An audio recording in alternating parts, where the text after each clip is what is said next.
No, no, girl. It's the pickled spider tongue and then the decayed taproot. Do it the other way and your cure turns into a poison. There's just so much to memorize. How am I supposed to remember what goes where for every single herb? You will. Until then, you'll taste every potion you make before you sell it.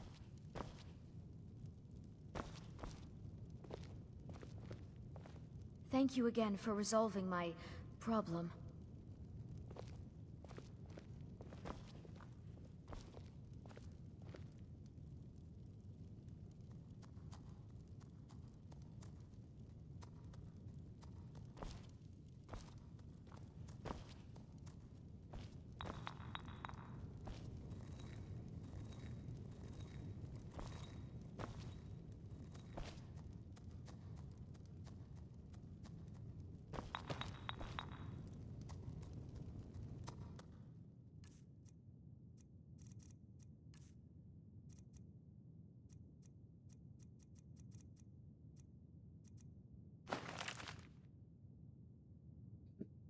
The Art of War Magic by Zurin Arctus, with commentary by other learned masters.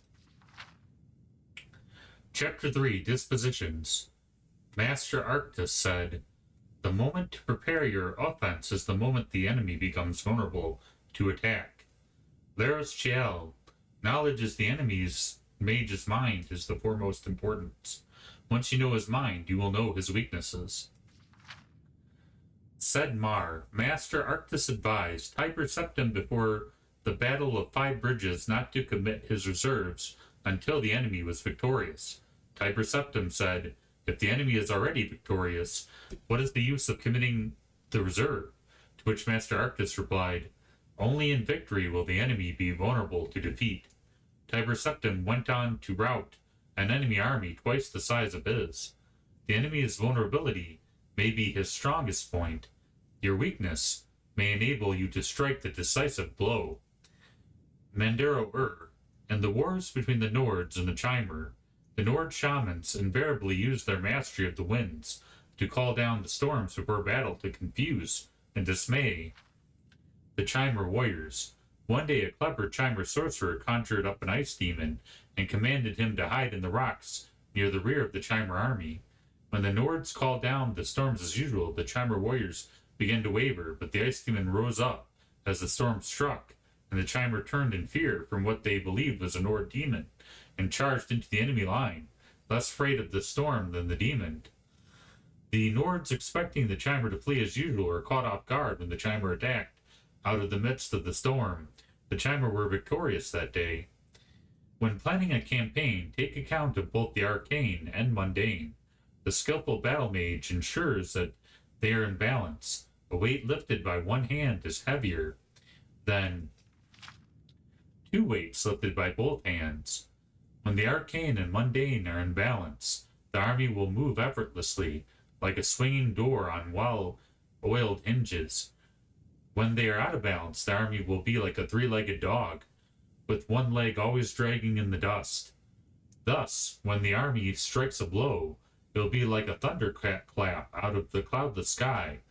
The best victories are those unforeseen by the enemy, but most obvious to everyone afterwards. The skillful battle mage ensures that the enemy is already defeated before the battle begins. A close-fought battle is to be avoided.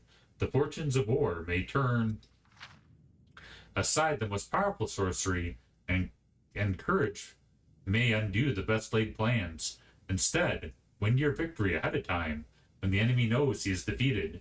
Before the battle begins, you may not need to fight. Victory in battle is only the least kind of victory. Victory without battle is the acme of skill. Conserving your power is another key to victory. Putting forth your strength to win a battle is no demonstration of skill. This is what we call tactics, the least form of the art of war magic. Thulin der Tharkun. By tactics, Master Arctus included all the common battle magics. These are only the first steps in understanding of war magic. Any hedge mage can burn up his enemies with fire. Destroying the enemy is the last resort of a skillful battle mage. The battle only a leaf on a tree. If a leaf falls, does the tree die? But when a branch is lopped off, the tree is weakened. When the trunk is girdled, the tree is doomed. If you plan your dispositions well, your victories will seem easy and you will win no acclaim. If you plan your dispositions poorly, your victories will seem difficult and your fame will be widespread.